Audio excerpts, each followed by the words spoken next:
Bom, igreja, então como vocês sabem, alguns de vocês estiveram conosco esse final de semana.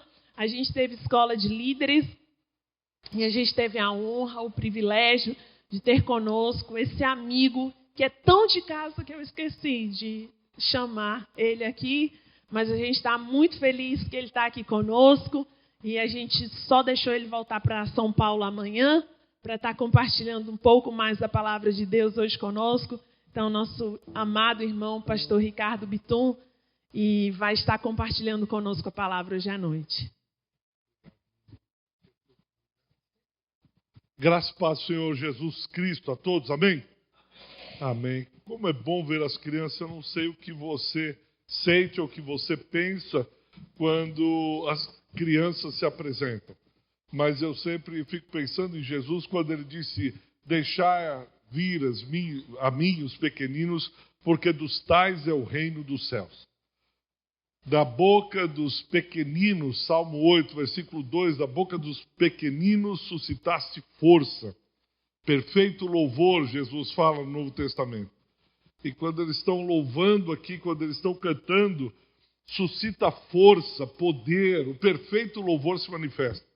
Então, uma bênção, não é? Poder ouvir pessoas que fazem parte do reino de Deus.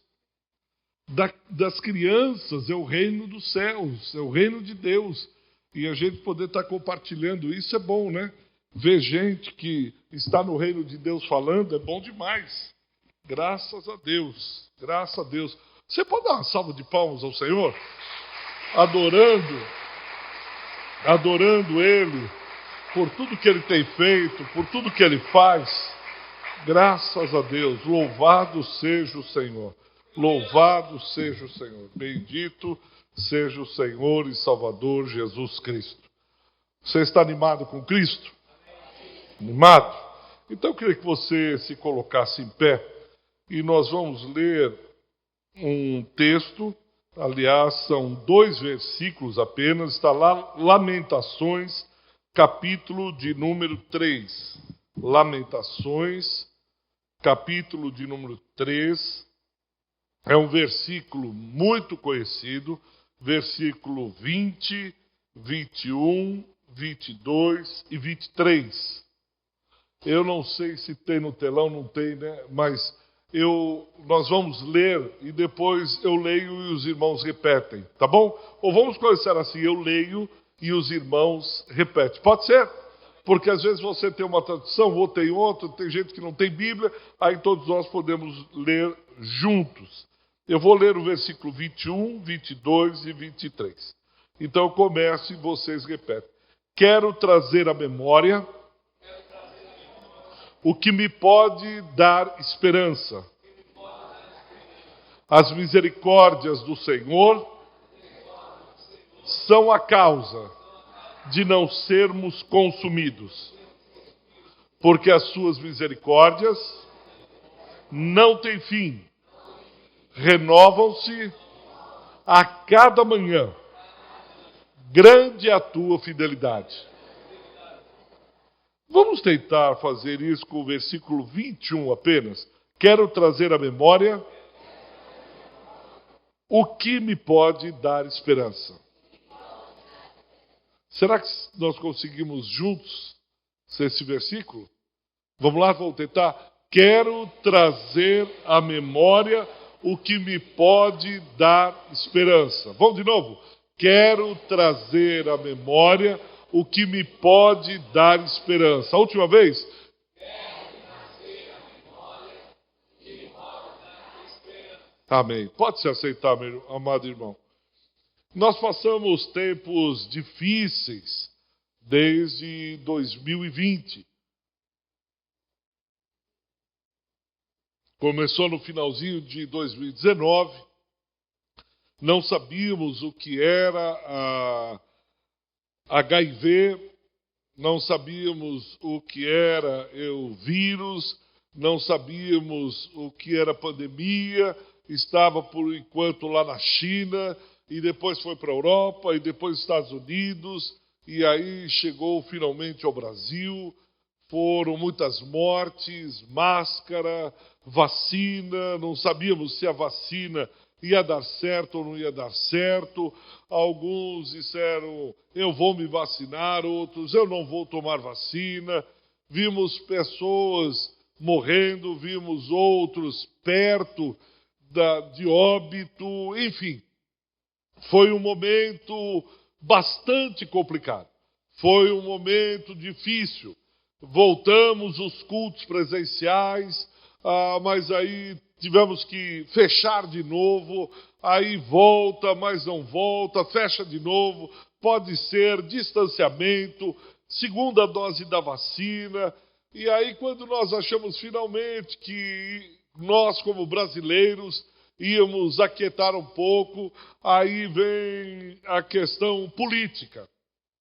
E aí começa o horário eleitoral, e é esse que é mentiroso, aquele que não presta, é você. E aí começaram as dissensões, começaram as tensões, começaram as brigas, você não pode votar nesse, você tem que votar naquele, eu não voto. Começamos a receber notícias de gente matando gente, gente entrando na festa do outro e matando, porque ele diz que o candidato A não era bom, era o B, e aí essa turbulência até o dia 30.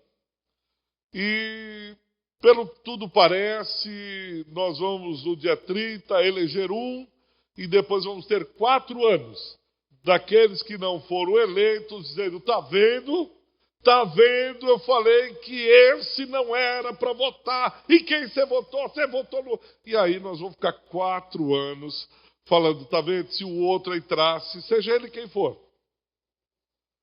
você não podia votar nele, você é crente, votou na... E aí essa turbulência. Como se não bastasse, no meio disso, o presidente da Rússia, Putin, decide entrar em guerra com a Ucrânia. E a gente diz, não é possível,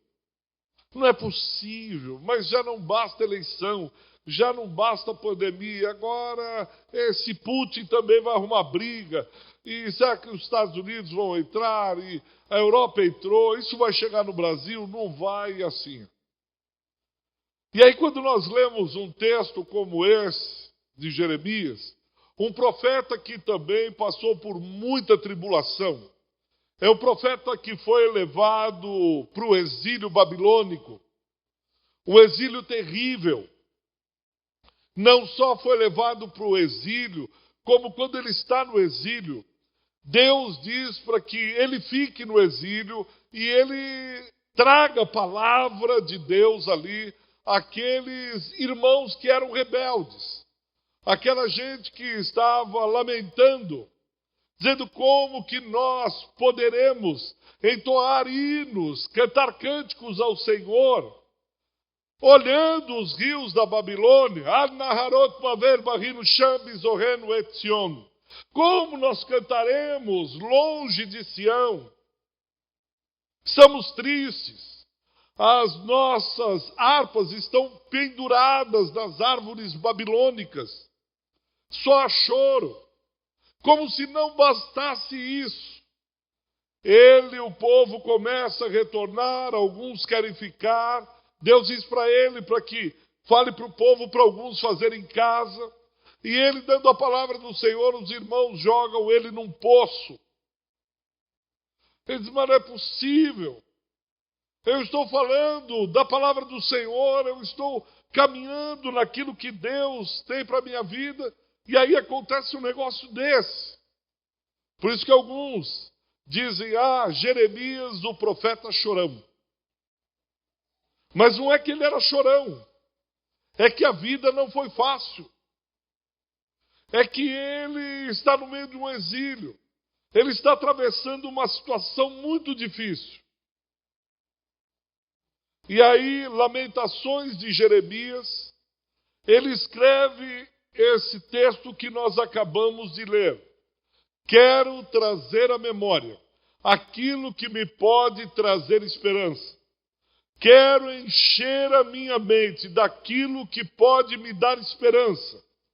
Eu não quero falar da tristeza que será se o candidato A ou B ganhar ou perder, me trará. Eu não quero encher a minha mente da guerra da Ucrânia. Eu não quero trazer ao meu coração a pós-pandemia. Quero trazer à memória aquilo que pode me dar esperança. Quero encharcar a minha mente e o meu coração daquilo que pode gerar na minha alma esperança. Há pelo menos 3 palavras na Bíblia Sagrada que falam acerca da esperança. Uma é no hebraico, Yahal. Ela está lá quando Noé solta uma pomba.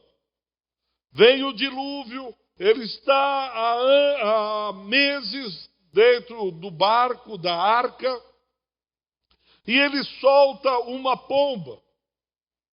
Gênesis capítulo 8, versículo 10. A palavra lá é Yahal. Ele solta a pomba na esperança de que essa pomba não volte. Ou se voltar, volte com algum raminho, como foi que aconteceu. E aí ele entende que as águas estão baixando. A esperança, quando ele solta aquele pássaro, Yahal. Um dia desses, esse pássaro vai e não volta mais. Ou se voltar, ele voltará com um ramo verde. E diz, esperou ainda outros 7 dias. Ele esperou, ele está esperançoso de que as águas baixem. Há uma segunda palavra no grego, elpis. Elpis também quer dizer esperança. Está lá na primeira carta do apóstolo Paulo aos Tessalonicenses, capítulo 1, versículo de número 3. Ele diz, lembro-me de vós, lembro de vocês, da vossa fé.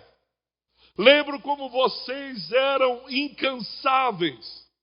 E lembro-me também da paciência, da esperança. Vocês aguardavam na esperança, vocês aguardavam na paciência da elpis, da esperança. Ou seja, vocês perseveravam, eram pacientes. Vocês não se permitiam ser desesperançosos. Vocês olhavam para frente, dizendo uns para os outros, vamos continuar. A esperança, a esperança. E Paulo continua o versículo dizendo, a vossa paciência na esperança em Cristo Jesus, Filho de Deus o Pai. Vocês tinham a esperança não que as eleições passassem. Vocês tinham esperança não que a guerra terminasse. Vocês tinham esperança não no pós-pandemia. A esperança de vocês estava em Cristo Jesus, Filho de Deus o Pai. E Paulo os louva, elpis. Mas há uma terceira palavra na Bíblia Sagrada que fala sobre esperança, e essa eu gostaria de ler com vocês. Queria que vocês abrissem a Bíblia lá em Josué, capítulo de número 2. Por favor, abra seu celular, abra aí a sua Bíblia em Josué, capítulo de número 2.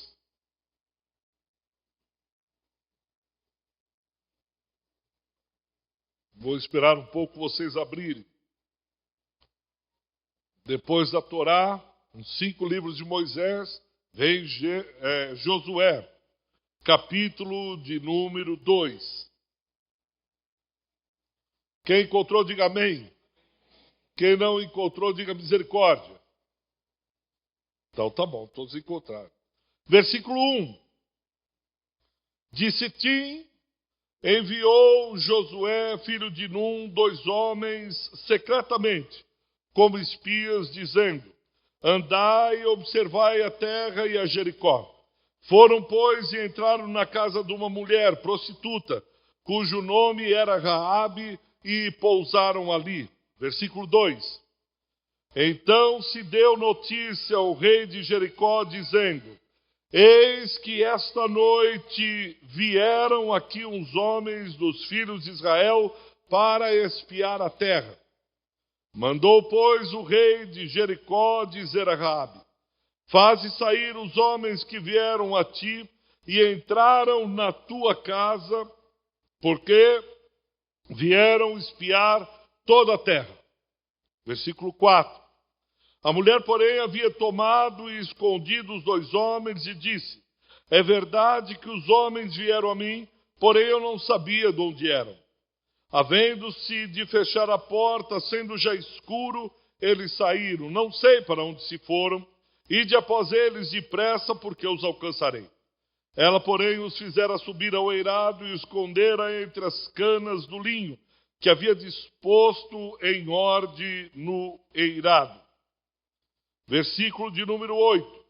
Antes que os espias se deitassem, foi ela ter com eles ao eirado. E lhes disse: bem sei que o Senhor vos deu essa terra, e que o pavor que infundis caiu sobre nós, e que todos os moradores da terra estão desmaiados. Porque temos ouvido que o Senhor secou as águas do Mar Vermelho diante de vós, quando saíeis do Egito, e também o que fizestes aos 2 reis amorreus, a Seom e a Og, que estavam além do Jordão, os quais destruístes. Ouvindo isto, desmaiou-nos o coração. Ninguém mais há ânimo algum, por causa da vossa presença, porque o Senhor vosso Deus é Deus em cima nos céus e embaixo na terra. Agora, pois, jurai-me, vos peço pelo Senhor, que assim como usei de misericórdia para convosco, também dela usareis para a casa do meu pai, e que me dareis um sinal certo, de que conservareis a vida a meu pai e a minha mãe, como também a meus irmãos e a minhas irmãs, com tudo o que tem, e de que livrarei as nossas vidas da morte. Então lhe disseram os homens: a nossa vida responderá pela vossa, se não denunciardes esta nossa missão. E será, pois, que dando-nos o Senhor essa terra, usaremos contigo de misericórdia e de fidelidade.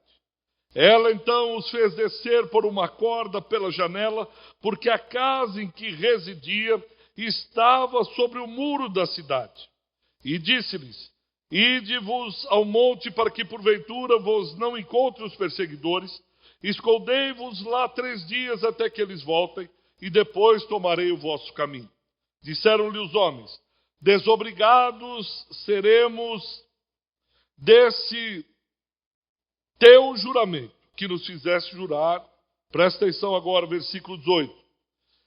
Se vindo nós à terra, não atares esse cordão de fio escarlate à janela por onde nos fizestes descer, e não recolheres em casa contigo a teu pai, a tua mãe, a teus irmãos, e toda a família do teu pai.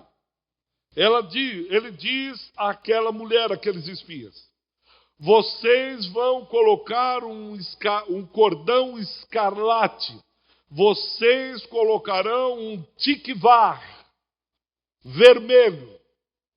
Vou repetir.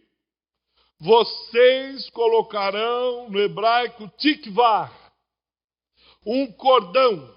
Vocês colocarão, também pode ser traduzido por esperança. Haverá na janela de vocês uma esperança escarlate, um cordão vermelho. E quando Israel entrar para atacar e destruir o Jericó, o exército passará e verá um tikvar vermelho na tua janela. E ninguém ousará entrar para tocar, nem você, nem seus pais, nem seus irmãos. O cordão vermelho, ou a esperança vermelha, ou o tikvar escarlate, o sinal de esperança para aquela mulher, era o cordão amarrado na sua janela. Agora, deixa eu dizer uma coisa para vocês. Nós estamos falando em esperança.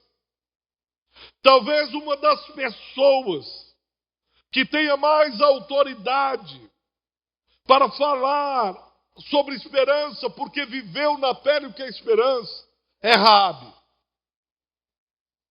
Talvez ela tenha autoridade moral para falar sobre a tikvá, sobre a esperança, sobre o que é viver em esperança. Ela tem currículo, ela tem vida para falar sobre esse assunto. E é sobre isso que eu queria falar com os irmãos. Veja o versículo 1 do capítulo 2. Quem era Raabe? O que ela fazia? Era uma mulher prostituta. Era uma mulher de vida fácil. Era uma mulher que, já ouvi muito, tinha preguiça de trabalhar e por isso vendia o seu corpo. Saía com qualquer um em troca de dinheiro. Seu corpo era usado e abusado por muitos homens. Seu corpo era devastado. O corpo não era dela. Ela negociava o seu corpo com pessoas que ela nunca viu, com abusadores, homens violentos, brutos, de guerra, que olhavam para ela como um depositário de esperma. Não tinham a menor consideração por ela. Ela não tinha dignidade. Se nos nossos dias prostituta não tinha dignidade, você imagina nesse tempo, onde a moral é elevadíssima, onde os homens são homens de família, patriarcas. Quem era Raabe? Uma mulher da vida. Pense um pouco quais seriam os sonhos dessa moça. Que sonhos que ela teria? Quando olhamos para as nossas filhas, ou quando as meninas começam a se tornar jovens, sonham talvez com o casamento. Puxa, eu quero encontrar o meu príncipe, gostaria de encontrar um homem crente, casar, ter filhos. Raabe não poderia ter esses sonhos. Naquele tempo, para a mulher, a única saída era o casamento, para sair da casa dos seus pais. Essa mulher não poderia sonhar. Como uma prostituta vai casar? Ela não tem os sonhos da maioria das mulheres, pelo menos naquele momento. Casar, ter sua casa, ter seus filhos, ter netos. A Bíblia não fala, mas porém, a gente poderia dizer, a Bíblia não sorriu para Raabe. Ela não teve sorte na vida. A sorte não lhe favoreceu. Seja o motivo que for, ela está lá dentro de um prostíbulo. Pensa um pouco nela. Você é capaz de imaginar quantas humilhações Raabe passou? Quantos homens alcoolizados foram até lá procurá-la? Sujos, brutos, nojentos, agressivos, violentos, procuraram essa mulher. Você imagina os sentimentos de Raabe? Quais eram os sentimentos? Qual é a vida que ela poderia pensar? Rodeada de estranhos, rodeada de pessoas que ela desconfiava o tempo todo, exposta a todo momento, colocada na luz para que todos vissem e soubessem quem era essa mulher. Você imagina falar de esperança para Raabe? Imagine você encontrando Raabe e tentando falar de esperança para ela. Ela dizia, acho que você bateu na casa errada. Você não está procurando outra mulher? Tem certeza que sou eu? Talvez seja alguém lá da igreja dos crentes, mas eu não. Falar de esperança para mim? Falar dessas coisas que vocês estavam falando? Não, eu não. Acho que talvez na rua de baixo vocês possam encontrar alguém. Uma mulher que talvez o coração ferido, machucado, dolorido, completamente sem autoestima nenhuma. Mas os espias de Israel, no versículo 1, eles vão bater na casa dela. Casa onde homens vão e vêm de passagem. Provavelmente ela era muito conhecida na redondeza, a ponto dos espias de Israel saberem quem era, tem endereço certo. Vai até a casa daquela mulher ali. Vai lá porque vocês, de alguma maneira, vão saber mais conhecer acerca da cidade. E onde ficava Raabe era lugar de muitas conversas. Você imagina os homens indo lá, por exemplo, ou certamente uma mesa com bebida, e eles bebiam. E eram viajantes indo e vindo, homens entrando e saindo, ela e as colegas e muita gente, eles começavam a conversar. Eles falavam sobre as coisas que aconteciam. Certamente falavam do poderoso Egito, a maior nação daquela época. E quando eles começavam a falar, provavelmente Raabe está ouvindo. Chega um viajante e diz: você viu o que aconteceu no Egito? Não, o que foi o Egito? Ele cresce a cada dia. Aquele povo é um povo de exército forte, aquele povo, o outro diz, mas parece que alguma coisa aconteceu lá. Como assim? Tem um povo aí, um tal de Israel. Diz que o Deus deles começou a derramar pragas e mais pragas sobre o poderoso Egito. Aquele povo escravo que estava sendo humilhado, aquele povo que estava sendo escravizado, eles estão falando de um Deus chamado Yahvé, Elohim, um Deus poderoso, que está humilhando os egípcios. E Raabe está ouvindo isso tudo, dizendo, rapaz, mas aqui passam egípcios. Todo mundo teme os egípcios. Todo mundo tem medo desse pessoal. E ela começa a ouvir, vem e diz, o Deus de Israel livrou o seu povo. O Deus dos israelitas livrou o seu povo da mão brava, poderosa do Egito. Sabe o que aconteceu no Egito? Não. Faraó está sem descendente. Como assim? A última e derradeira praga matou todos os primogênitos. Não tem quem assuma o trono do Egito. Faraó não sabe o que fazer, está humilhado. Mas não é só isso não. O que tem mais? Tem. O mar se abriu. Como é que é? O povo estava lá na frente, quando eles percebem o mar se abre, e eles passam a pés enxutos. Mas quando o exército de Faraó vem atrás, as águas se fecham. E eles chegaram até aqui perto.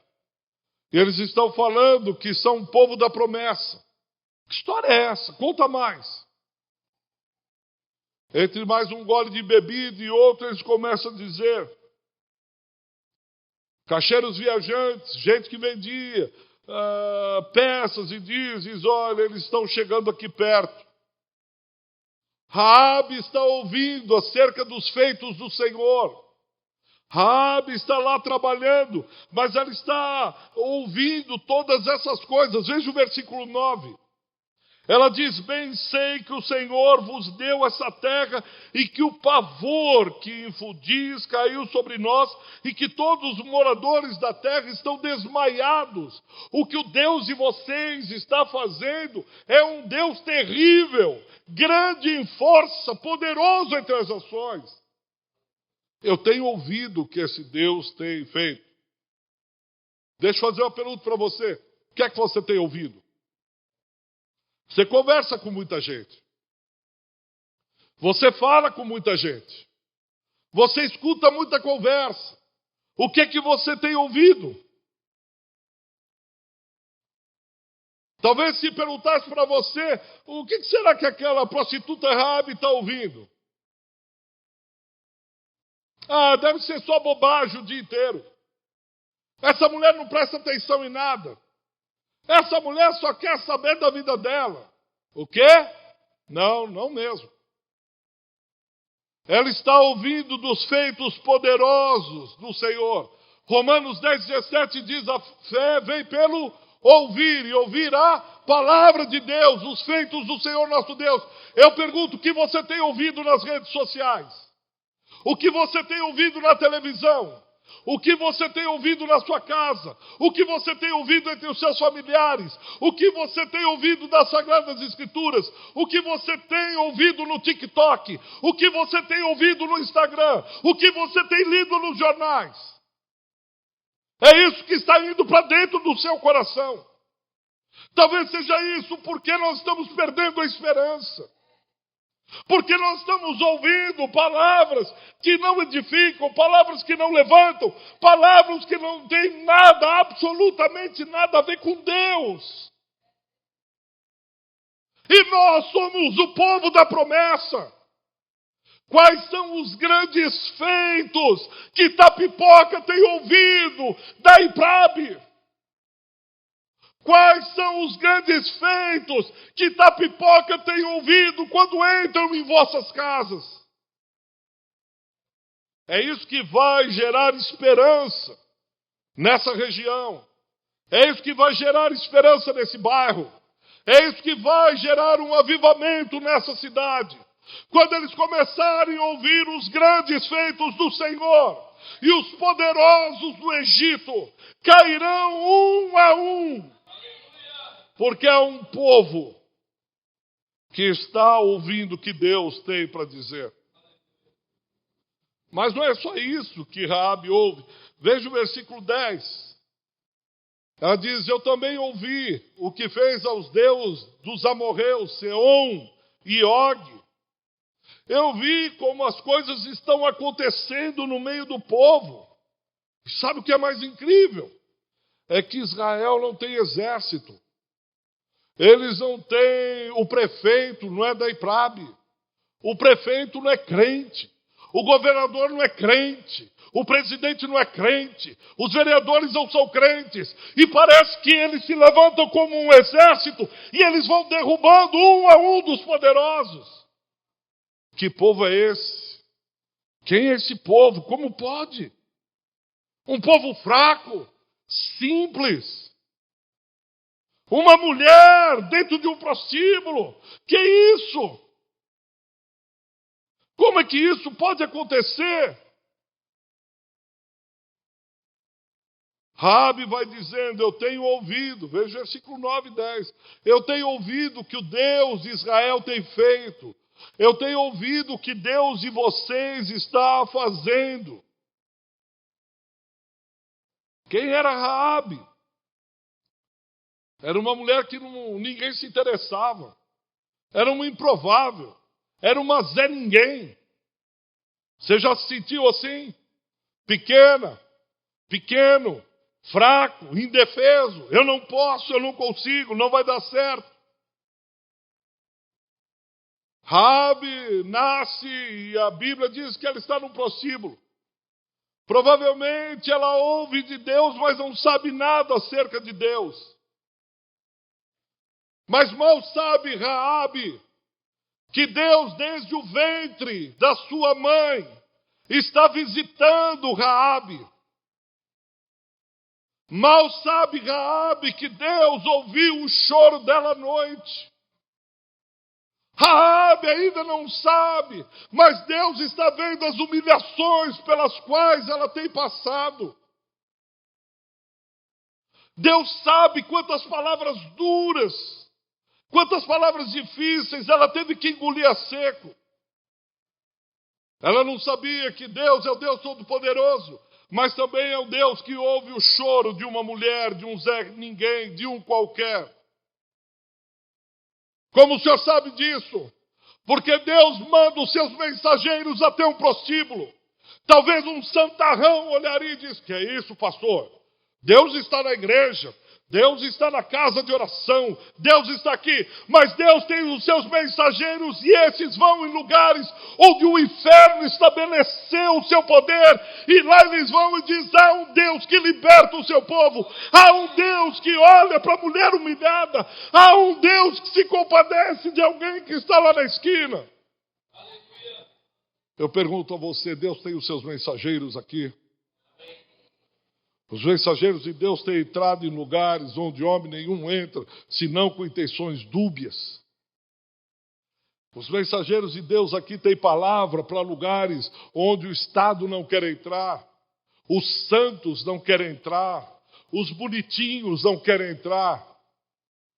Mas os espias de Deus, os mensageiros, os conquistadores da terra, eles vão nesses lugares para dizer: Deus ouviu o seu clamor.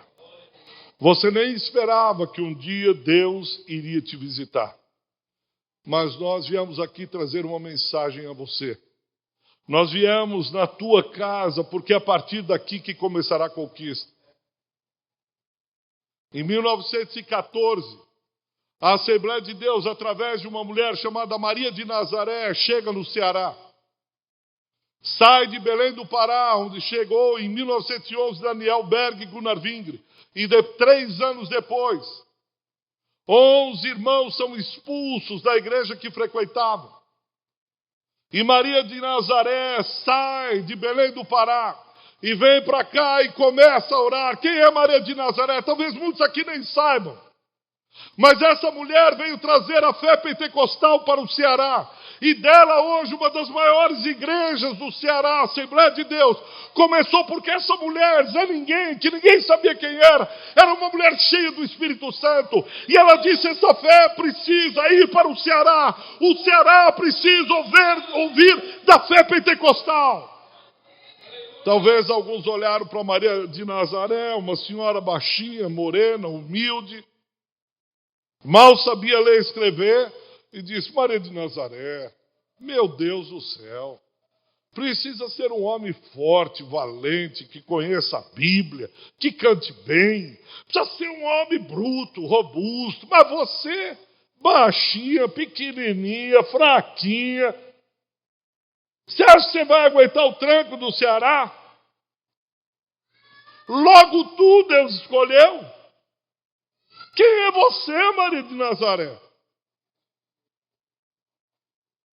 Se a gente pudesse trazer esses homens que falaram isso para ela, e a gente dizer para esses homens alugar um ônibus, colocar todos eles no ônibus e dizer, vamos dar uma volta por Fortaleza, Itapipoca, vamos ver o Ceará para você ver, vocês que disseram que Maria de Nazaré era uma qualquer. Olha essa aqui, dá uma olhada. Olha essa aqui, olha essa aqui, olha esse aqui, olha isso aqui. Tudo isso com essa mulher, conversou com essa mulher isso. Tem certeza absoluta. Eu fui visitar o lugar onde ela pregava, onde ela orava. Em Fortaleza, num bairro, deixaram lá o lugar preservado. A Bíblia dos primeiros irmãos começaram a chegar. Os bancos, a poltrona onde o pastor sentava, depois veio, enviado. Mas começou com uma mulher que todos olhavam e diziam, você... Deixa eu te dizer uma coisa. Você é capaz de imaginar o que Deus pode começar a fazer aqui em Itapipoca e no mundo através de você? Eu não consigo imaginar. Mas sei que Ele pode. Eu sei que Ele pode fazer com que você entre em lugares que ninguém entrou. Vá visitar pessoas que juram de pé junto que Deus não estaria ali. Mas quando você entrou naquele lugar, Deus começou a se manifestar ali, através da sua boca, através da sua vida, através da sua mensagem. Os mensageiros da esperança chegaram até um prostíbulo em Jericó. Vou repetir. Os deuses da esperança chegaram até um prostíbulo em Jericó. Mas não parou aí não. E diz, mas ele não veio aqui para trazer uma mensagem de destruição. Nós vamos fazer uma aliança. Você vai pôr um cordão vermelho na tua janela. E quando os exércitos de Israel entrarem, quando os homens de Israel entrarem, eles olharão para esse cordão vermelho, para essa esperança vermelha, para esse tikvah, e eles pouparão a vida. Eu pergunto para você, qual é a segurança que Raabe tem? Ela olha e diz, rapaz, nós estamos conversando aqui a primeira vez. Como eu sei que você vai cumprir a tua palavra? Como eu sei que vocês não vão sair daqui quando vocês voltarem e matar todo mundo? Você sabe quem eu sou? Você sabe onde eu trabalho? O que pode impedir que a tua espada me fira? Eu acho que esse homem apontava aquilo que significaria mais tarde o sangue de Cristo. Como se ele estivesse apontando para a cruz e diz, um dia virá o Salvador, o Messias de Israel chegará. E todos aqueles que forem banhados por esse sangue, todos aqueles que tiverem essa marca nas portas e nas janelas do seu coração, a morte nunca mais entrará. Qual era a confiança que ela tinha? Ela tinha o cordão da esperança. Ela tinha o tikvá. A janela de Raabe tinha um cordão vermelho que lhe dava esperança, certeza e convicção, porque ela ouviu falar quem era esse Deus. Ela ouviu dos feitos do Senhor. Ela ouviu acerca do caráter desse Deus. Ela já tinha ouvido. Deixa eu fazer mais uma pergunta para você. Caso algum mensageiro entrasse hoje em sua casa, qual é a palavra que você teria para dizer para ele? Qual seria a conversa que você conversaria com esse mensageiro? Da esperança? Ele diz, mas tu tá doido demais. Olha aí a bagunça que está o país. Olha aí a guerra. Olha aí a pandemia, pós-pandemia. Olha aí 33 milhões de desempregados. O que é que você falaria? O que estaria no seu coração? O que saltaria da sua boca? Esperança? Lamentação? O que os homens, se passassem em frente à nossa casa, veriam em nossas janelas? O que os nossos amigos e irmãos veem quando olham as janelas do nosso coração? O cordão da esperança ou o muro da lamentação? O que está do lado de fora da nossa casa, que aparece para o mundo lá fora? É a esperança vermelha? Ou é a lamentação cinza? Onde está a nossa esperança? Deus é capaz de entrar em lugares os quais nós não imaginaríamos que Ele entrasse. Deus é capaz de usar você como mensageiro da esperança no seu trabalho. Deus é capaz de usar você como mensageiro da esperança nesses dias de tanto lamento, de tanta tristeza e desesperança lá no meio da sua família. Deus é capaz de usar você como mensageiro da esperança, ainda que você diga que, como Raabe, não se vê como ninguém. Como mensageiro da esperança lá na sua escola, entre os seus amigos. Mas veja o versículo 12 e 13. Como essa mulher crê, como essa mulher é cheia de esperança. Ela diz, olha, eu não estou aqui para salvar a minha própria pele. Ah, não. Ela diz, epa, peraí. Eu creio nisso, mas eu não vou sozinho. Eu preciso que vocês me prometam que meus pais, a minha mãe, o meu pai, o meu irmão e minha irmã, eles precisam ser salvos. Eu não posso aqui me livrar da morte e deixar os meus familiares ali. Eu não posso aqui me safar da espada de Israel e deixar minha família morrer à míngua. Me prometam que minha família estará comigo. Eu os amo apesar de tudo. Deixa eu provocar você mais um pouco, mas eu provoco em amor. Não estou lhe jogando na cara nada. Mas o quanto você tem chorado pelos seus familiares. E dito, Senhor, não salva só a mim. Tem o meu irmão, tem os meus pais. E Raabe certamente foi muito ferida pelo seu pai. Você imagina um pai que os homens perguntam, e a sua filha Raabe? Então, é que... Não, e ela não está em casa? É que... Quando ela chega? Não, é que... Rapaz, cadê tua filha? Ela está estudando? Está na faculdade? Não. Está no trabalho? Mais ou menos. Mas ela trabalha onde? Aqui perto. Aqui aonde?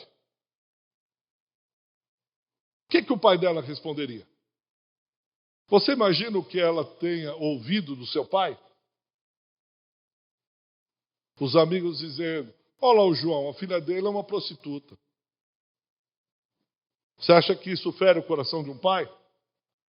Você acha que o pai não conversou nada com ela? Mas ela diz, chama o meu pai, chama minha mãe, chama meu irmão, chama minha irmã, eu quero protegê-los. Mas Raabe, eles te feriram tanto, eles te machucaram tanto. foram duros com você. Ela diz, mas eu os amo. São os meus pais. São os meus irmãos. O quanto nós temos amado. O quanto nós temos nos preocupado com a vida de outros e transmitido essa esperança. Eu tenho esperança de ser salva, mas eu quero ter essa esperança junto com os meus familiares, com os meus irmãos, com os meus amigos. Me permitam trazer a cena para os dias de hoje, tá? Vamos supor que fosse hoje. Raabe corre até a casa do pai e começa a bater a porta. Pai! Pai! Pai! O pai olha no olho mágico. A mãe diz, quem é, marido? Vai ver, é ela. Atende a tua filha. É a nossa filha é nada. Vai ver que é dinheiro emprestado. E ela, pai, pai, pai. Ele diz, mulher, levanta logo. Vai ver algum macho que quer matar na peixeira essa desventurada. A vergonha da família. Essa menina deu errado na vida. Arruinou meu nome. Eu ando de cabeça baixa. Veja o que tua filha quer. E a mãe disse, não fale assim. Vamos ver o que Raabe quer. Fala assim, não, marido. Deixa eu ver o que ela quer. Às vezes ela se arrependeu. Às vezes ela está precisando da nossa ajuda. Não fala assim, vai ver essa mulher da vida. Eu não quero nem olhar para a cara dela. E se ela vier falar comigo, dizer, benção, painho, eu vou dar uns tapas nela. Vá atender na porta essa mulher da vida. Fale assim, não, é tua filha. E ela entra, o pai já avança e diz, o que é que você quer? Mulher da vida. Pai, você tem que correr. Pai, a destruição está chegando em Jericó. Pai, nós temos sido homens e mulheres maus perante os olhos do Senhor. Nós não damos importância para Deus, painho. Por favor, o senhor precisa vir comigo. O juízo está chegando, painho. Arruma as coisas, vamos para casa. Para aquele prostíbulo, tu quer que eu vá lá com a tua irmã, com teus irmãos? Você quer que vá com todo mundo? Pai, o senhor tem que vir comigo para casa, pai. Mas não se preocupe não, pai. Tem um cordão de esperança na janela. Tem um cordão vermelho, tem um tiquivar. Os homens de Deus disseram que a morte não vai entrar. A destruição não vai chegar na minha casa, painho. Vamos comigo. Se apresse. Eu imagino o pai e a mãe olhando para a mulher, para Raabe, dizendo, você que quer falar de salvação comigo? Você que quer falar de moral? Você, Raabe, que vem pregar o evangelho para mim? Você acha que eu não te conheço, não? Você acha que eu não sei quem você é? É você que quer me pregar essas coisas todas? Você quer dizer que é nessa casa onde você e aquelas mulheres vendem o seu corpo, que os mensageiros de Deus, o Santo, foi lá e disse que vai salvar tu, é isso que você está me dizendo? E você quer me levar para lá? Que moral você tem para falar de salvação, de esperança ou de Cristo? Você! Às vezes os homens, os familiares, os parentes, os mais próximos olham para a gente assim. Você falar de salvação? Você falar para eu ir para a igreja? Eu te conheço. Eu sei quem é você. Mas Raabe, eu creio que falou com tanta convicção que o pai tremeu, porque ela falou em nome do Senhor dos Exércitos. O pai acho que olhou no olho dela e disse, alguma coisa diferente tem com essa menina. Alguma coisa diferente. O olho dela não brilhava como está brilhando. Eu quero crer que ele olhou e disse, que Deus é esse? E ele se envergonhou todo, disse, esse Deus é maravilhoso, olha para a gente como Raabe, minha filha. Olha para a gente como eu e você.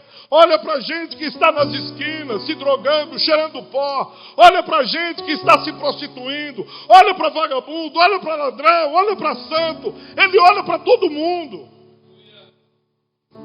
E diz, eu amo cada um de vocês. Eu morri por cada um de vocês. Eu dei a minha vida por cada um de vocês. Eu visito o coração de vocês. Eu visito os lugares que vocês acham que eu nunca entraria. Eu vou até lá. E só vou até lá por tua causa. Só vou até esses lugares por você. Só chego até aí por você, porque eu te amo. E essa palavra, tikvah, esperança, aparece também em Jeremias 31:17. O profeta que eu comecei falando. E no versículo 17 do capítulo de 31 de Jeremias diz: por isso há esperança para o seu futuro. Por isso há tikvah para você. Assim diz o Senhor: os seus filhos voltarão para casa. Eu vou repetir, Jeremias 31:17. Assim há esperança para o seu futuro. Por isso que quando nós olhamos pandemia, guerra, eleição, uma voz se ouve dos céus dizendo: há tikvah para o meu povo, há futuro para a minha gente. Assim diz o Senhor: os vossos filhos e as vossas filhas voltarão para casa. E o povo de esperança olha para os céus, da onde essa voz veio. Olha para os céus, porque a nossa esperança está em Cristo.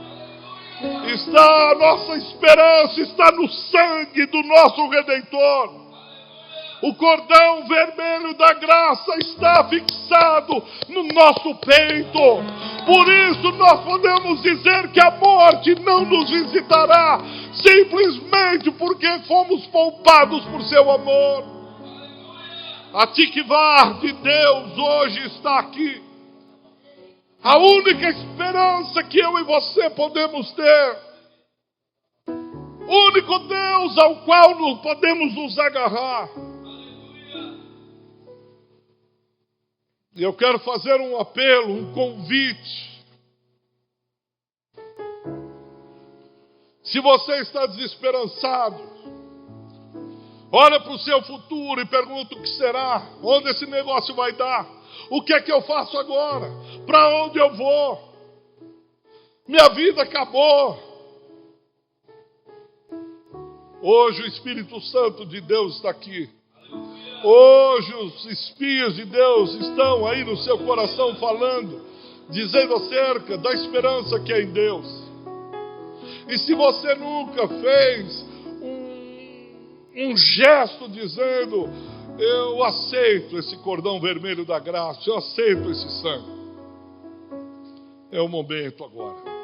Eu vou pedir que todos fiquem em pé. Eu vou pedir também por